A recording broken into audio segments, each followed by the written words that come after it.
En los salones de mármol de la antigua Roma acechaba un mundo de esplendor, donde los emperadores se deleitaban con codornices asadas, bañadas en oro y carnes exóticas, y los senadores se bañaban en leche y miel. Pero tras este glamour acechaba una oscuridad que incluso la historia ha intentado olvidar. El esplendor del Coliseo, el triunfo de la conquista, las columnas con incrustaciones de oro. Todo esto era insuficiente para ocultar una realidad decadente. Cuerpos jóvenes arrancados de sus hogares, despojados de su infancia, comprados y vendidos en mercados de esclavos. Inocentes, reducidas a concubinas para el placer de senadores y emperadores, arrastradas a una humillación inimaginable. Estas historias, envueltas en silencio durante 2 milenios, quedaron relegadas a un segundo plano, como meras vergonzosas notas a pie de página en la gran narrativa romana. Pero ocultar la verdad no la borra. Al contrario, nos recuerda que incluso las civilizaciones más gloriosas pueden normalizar los crímenes más atroces. Hoy, descorremos las cortinas de terciopelo y contemplamos una de las prácticas más oscuras de Roma: la esclavización y explotación sistemática de niños pequeños como esclavos en los hogares de quienes ostentan el poder. Esta no es una historia de tradiciones antiguas, sino de codicia desmedida, una crueldad basada en el lujo y el placer. Es la historia de un mundo donde la sociedad elige hacer la vista gorda, mientras los niños se pierden en el dolor. Y al romper este silencio, al recordar a quienes han sido olvidados, los honramos, porque comprender la profundidad de la crueldad humana es la única manera de evitar repetir los mismos errores. En su memoria, y al confrontar la oscuridad de nuestro pasado, iluminamos el camino hacia un futuro más humano. Corre el año 117 después de Cristo. C. El emperador Adriano acaba de asumir el poder, herencia de un imperio. Desde Britania hasta Mesopotamia, Roma se yergue en la cima de su poder, con legiones sin parangón. Inmensa riqueza, pero en villas dispersas a la sombra del Monte Palatino. A lo largo del imperio, el comercio de la miseria humana prospera a puerta cerrada. Bienvenidos al mundo secreto de los niños esclavos, una Roma donde la infancia ha terminado, un mercado donde la belleza es una maldición y el precio de la supervivencia es el sacrificio del alma. Borrados, sus voces silenciadas, pero sus historias esperan ser contadas. Es esta la historia. Empecemos por comprender el mundo creado. Tales horrores fueron objeto de estudio para Roma en los siglos I y II después de Cristo. C. Era un imperio que se enorgullecía de las contradicciones, la ley y el orden. Pero si bien exaltaba los valores familiares, llegó a extremos espectaculares. Y quizás lo más revelador es que, al desarrollar sofisticadas filosofías sobre la dignidad humana, también trataba a un gran número de personas como propiedad. Para comprender cómo los jóvenes quedaron atrapados en este sistema, primero debemos comprender la esclavitud romana en sí. A diferencia de la esclavitud racial de los últimos siglos, la esclavitud romana fue principalmente resultado de la conquista, ya que las legiones romanas conquistaron la Galia, Gerania, Britania o las provincias orientales. Trajeron más que oro y gloria.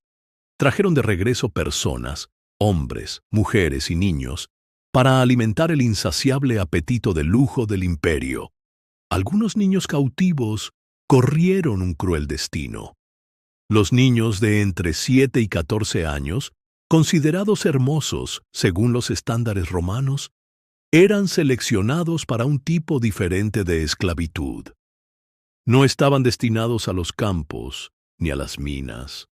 En cambio, Iban a las casas de los ricos, y allí eran entrenados para servir a los propósitos dictados por las elecciones oficiales romanas. El proceso de selección. Los historiadores a menudo se retractaban al escribir sobre las páginas más oscuras de Roma, porque la vergüenza que se proyectaría en estas líneas era una mancha no solo para un imperio, sino para la humanidad misma. En los mercados de esclavos, que se extendían desde Delos hasta Roma, los despiadados comerciantes operaban con metódica serenidad. No buscaban esclavos comunes, buscaban jóvenes de rasgos definidos, piel tersa, ojos grandes y complexión esbelta, especialmente los procedentes de Siria, Egipto y Anatolia. El insaciable apetito de Roma por la belleza exótica hacía que el precio de estos niños pareciera oro puro. Aquellos niños habían sido arrancados de todo lo que conocían. Muchos habían presenciado con sus propios ojos la quema y destrucción de sus aldeas, la masacre de sus padres, el encadenamiento de sus madres. Luego, sus cuerpos fueron conducidos a la plaza del mercado, mientras temblaban en los puestos de subasta.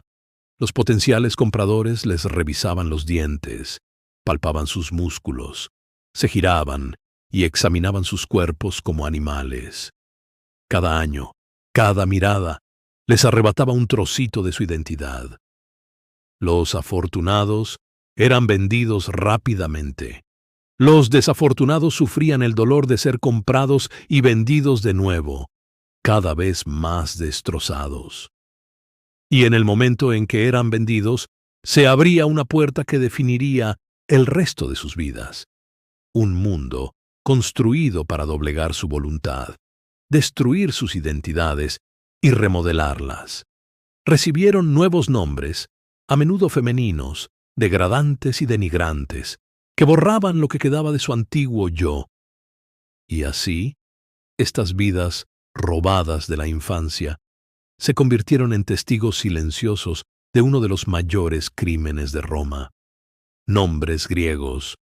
No solo sus cuerpos fueron destruidos sistemáticamente, sino también sus propias identidades.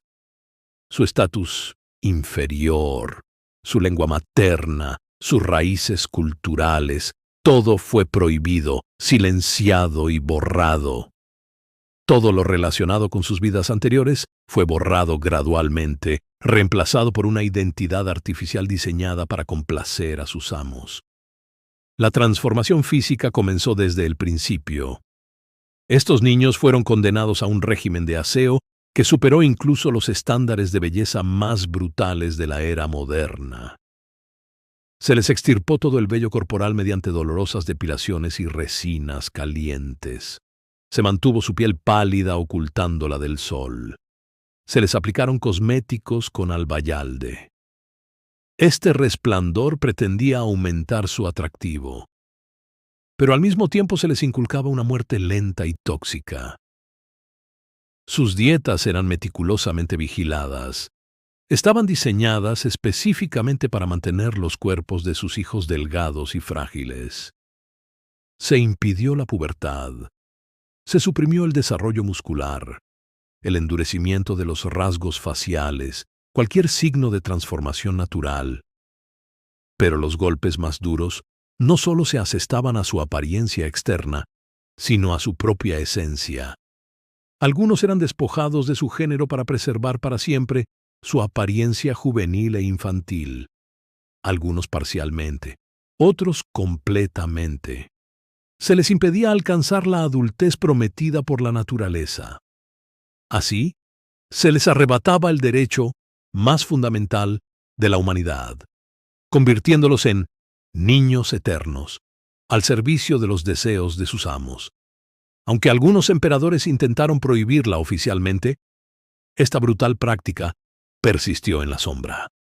La fría hoja del cirujano los despojaba no solo de su capacidad de tener hijos, sino también de su libre albedrío, su derecho a crecer y convertirse en individuos. Lo que quedaba eran vidas confinadas a una infancia eterna, condenadas a los deseos distorsionados de sus amos. Pero no solo sus cuerpos, sino también sus mentes. Eran esclavizados. Estos niños eran entrenados no para explorar sus propias pasiones en la música, la danza y la poesía, sino para el placer de los demás. Se les enseñaba a crear la ilusión de un compañero encantador, no de un esclavo. Se veían obligados a reprimir sus emociones y a entretener a sus amos a su antojo. Sin embargo, el fracaso era imperdonable. Un pequeño error resultaba en una bofetada, inanición, aislamiento en celdas oscuras o incluso castigos más severos. El éxito, sin embargo, se adornaba con promesas vacías. Mejor comida, ropa más ostentosa, el privilegio de ser el esclavo favorito del amo. Pero cada recompensa era, en realidad, una cadena más apretada. Sus vidas eran una cruel contradicción. Mientras los esclavos del campo languidecían entre harapos, ellos vestían seda. Mientras otros luchaban por sobrevivir con pan duro, ellos encontraban comida deliciosa en la mesa. Pero detrás de todo este esplendor, la verdad permanecía. Las cadenas de oro seguían siendo cadenas, y ningún oro podía reemplazar la libertad. No podían negarse, ni siquiera podían reclamar la propiedad de sus propios cuerpos. Un esclavo masculino tenía una actuación cuidadosamente coreografiada. Se despertaban al amanecer para comenzar sus rituales de aseo. Dedicaban horas a su apariencia. Su cabello estaba meticulosamente peinado. Llevaban el rostro pintado con cosméticos y el cuerpo perfumado con aceites costosos. Usaban ropa que realzaba su juventud y belleza. Túnicas cortas de colores brillantes, joyas que las identificaban. Sus días se moldeaban en torno al gusto de su amo. Sus vestimentas con cuellos dorados servían como adorno y símbolo de propiedad, a veces como posesiones preciadas. Cuando el amo entretenía a sus invitados, ofrecían vino en copas. Tenían que aprender movimientos elegantes. Al final de dolorosos ensayos, recitaban poesía, conversaban con una sonrisa falsa o bailaban vergonzosamente bajo miradas hambrientas. Sus expectativas eran claras. Debían ser inteligentes, pero nunca parecer más inteligentes que su amo. Debían deslumbrar con su belleza, pero nunca ser arrogantes. Debían parecer listos y dispuestos, pero nunca mostrar sus propios deseos. Era un equilibrio delicado que podía llevar a palizas, torturas o incluso la muerte con un solo paso en falso. Los textos históricos han oscurecido estos horrores. La mayoría de ellos se escondían tras metáforas y alusiones. No se atrevían a contar lo que sucedía por la noche, cuando se apagaban las luces. Pero la Tierra cuenta otra historia. Hallazgos arqueológicos, antiguos textos médicos y un puñado de testimonios honestos susurran la verdad tras las cortinas.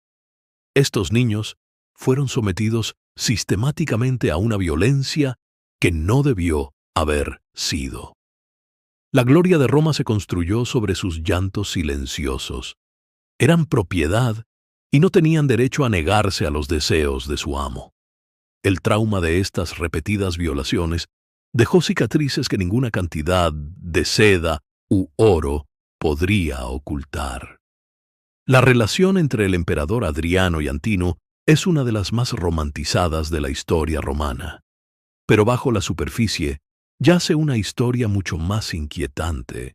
Antino era un joven griego, elogiado por su extraordinaria belleza. Los historiadores escriben que probablemente no tenía más de 13 años cuando conoció a Adriano. Viajó con el emperador durante 7 años, compartiendo su mesa y su cama con él. Murió misteriosamente a orillas del Nilo a la edad de 19 o 20 años. El dolor de Adriano fue tan grande que fundó ciudades, erigió estatuas e incluso deificó al niño en su memoria. Pero no podemos evitar preguntarnos, ¿tenía Antino opción? ¿Podía un niño acogido en la casa de un emperador aceptar realmente ser amantes? Decir que no significaba la muerte, decir que sí significaba sobrevivir. La historia, sin embargo, relató el duelo de Adriano, pero silenció la voz de Antino.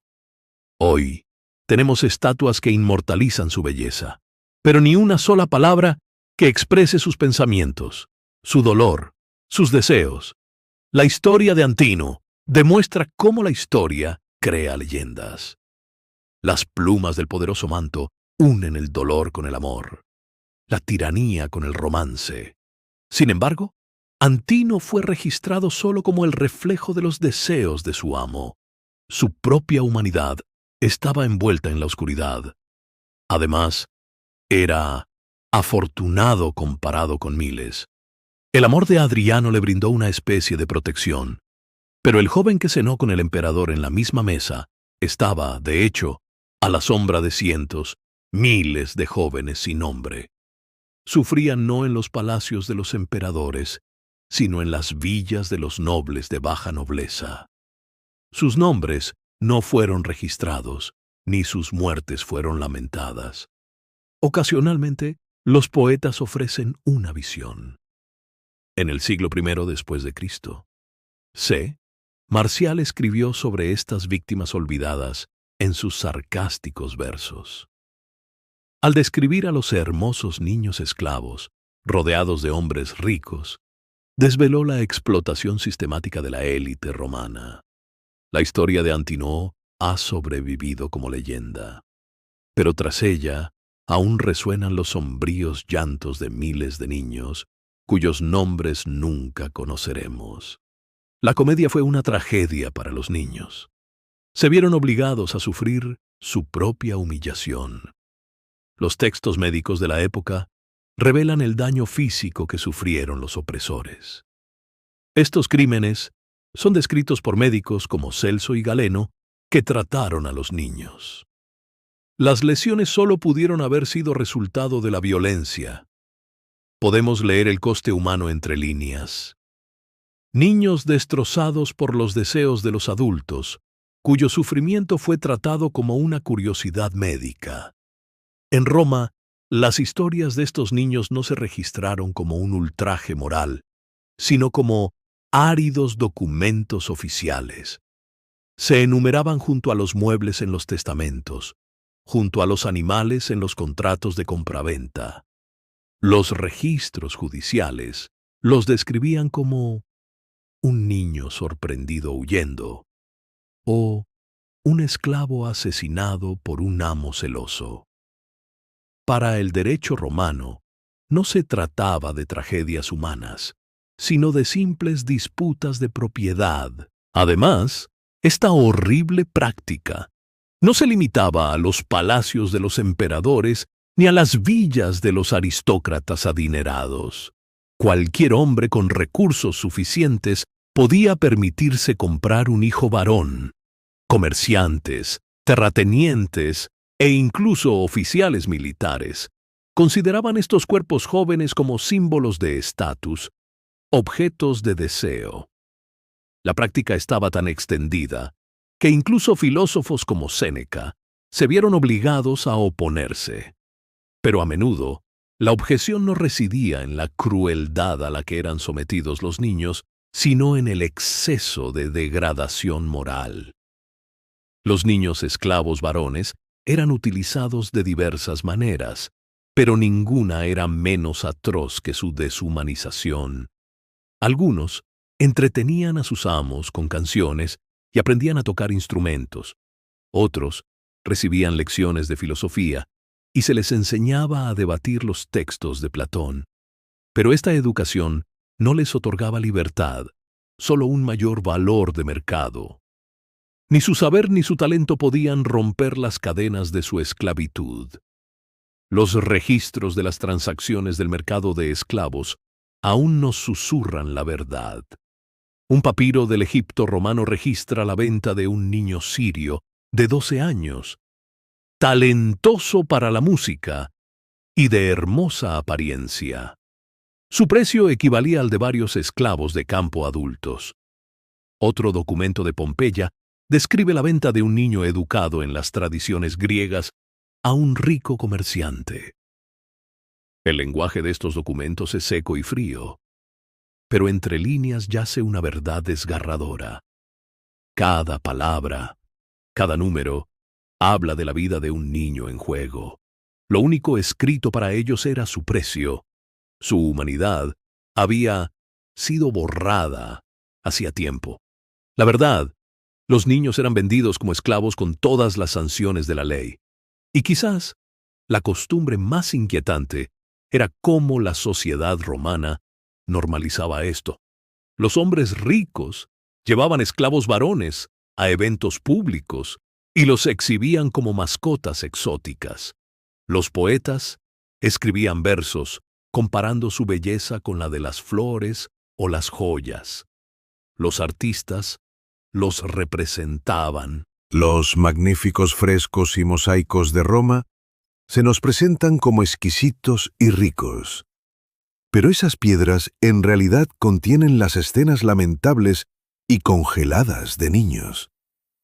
La sumisión y la accesibilidad se representaban como opciones de estilo de vida.